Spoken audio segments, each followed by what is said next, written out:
Hey there, YouTube. If you've been watching, I wrote a letter to the AAP's Circumcision Task Force, and since then, the AAP's Bioethics Committee, who was CC'd in my letter, has come out with a new statement on female genital mutilation, which they're now calling cutting instead of mutilation. So I wrote another letter, and I just wanted to share it with you. Also, Dina Davis is the main author, and she's not actually part of the committee, so it's addressed to Dina Davis and all of the AAP's Bioethics Committee members currently, and then also the 0607 committee, which is slightly different, and they're the ones who are credited, not the current committee, but the 0607 are credited with the current statement, not sure why, and also sent to all liaisons. So, dear sirs and madams, you should have recently received my letter dated February 9th, 2010, CC'd to you, that I sent to the Circumcision Task Force in regard to the pending statement on infant circumcision. I read your recent policy statement on the ritual genital cutting of female minors and feel the need to write again. It is no secret that this country views the amputation or cutting of infant and child genitals in two very different ways, depending on whether the infant child is male or female. It is quite unfortunate that this manifests in a difference in the way we protect the rights of children legally and socially. I fully expect a medical ethics committee such as yours to ignore common acceptance of cultural habit and encourage the highest form of ethics when it comes to the conduct of medical professionals and the services they provide. You have failed us all in this respect. It appears for several reasons that rather than commenting on the boundaries of medical ethics, you have appointed yourselves guides for cultural practices and are attempting to influence the growing debate over equal rights because of a personal bias or financial interest. First, there is no reason for you to use softer language, cutting versus mutilation, in general with the pediatricians in this country. You could have simply recommended this change in language be used by the small percentage of physicians who have actual dealings with families who are seeking FGM, rather than trying to soften everyone's perception of this practice. Next, you fail to mention in your description of motivations for FGM any belief of medical benefit. It's interesting that even though you are addressing medical professionals, that you should fail to mention this common, relevant motivation. People who practice FGM are just as convinced that it is medically beneficial as those who practice MGM, or male genital mutilation, as any FGM abolitionist will tell you. Physicians ought to be prepared to respond to this argument if they are truly expected by you to dissuade families from this practice. Omitting this motivation conveniently avoids recognition of the obvious similarity of attempted medical justification of MGM. While you do mention that physicians may need to address our country's double standard, I notice that you do not have an actual justification to offer. The most grievous diversion from your capacity as medical ethicists is the argument made in favor of physicians carrying out a cultural ritual that not only serves no medical purpose, but is a painful breach of human rights and our law.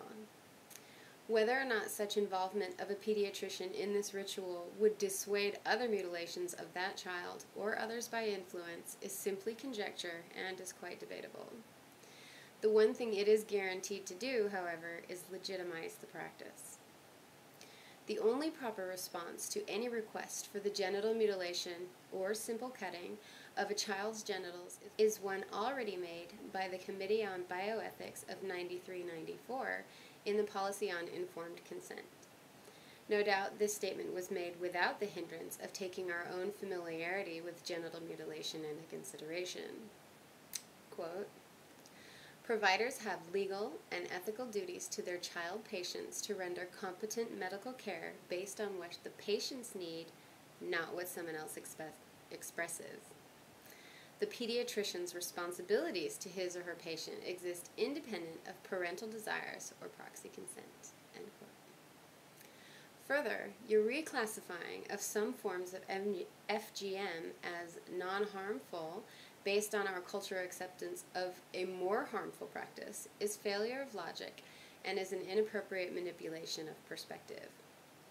Harm is an opinion that can only be decided by the individual, and it is not your place to decide that a painful, non-medically indicated cut is not harmful, especially when performed on a non-assenting patient. No other such cutting is acceptable for a physician. I expected you to heed my warnings before about the discrepancies between the genital autonomy rights of men and women, but not by attempting to legitimize the abuse of female infants or children. We are reaching a point where these discrepancies are becoming obvious and publicized.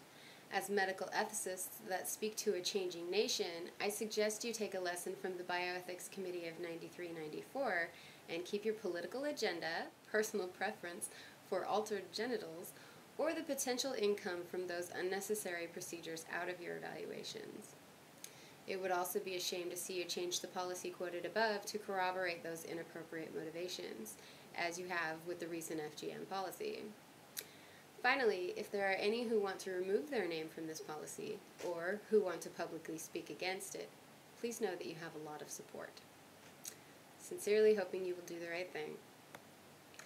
And I did CC this to the AAP Board of Directors Executive Committee, the AAP Bioethics Committee of 93-94, and the William J. Clinton Foundation.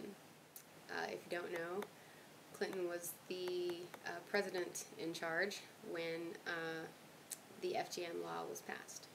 There's a couple of reasons why I doubt an appropriate motive. One, there's no proof that people are taking their little girls out of the country for radical, harmful circumcisions and bringing them back. That's a pretty expensive endeavor. I'm sure it happens. There's probably some anecdotal evidence of it happening, and we certainly see news stories about people who've done this procedure at home and been found out. But what's the volume of this problem? Anecdotal evidence is not enough to say that there's enough of a problem that we need to try a different tactic other than total non-tolerance.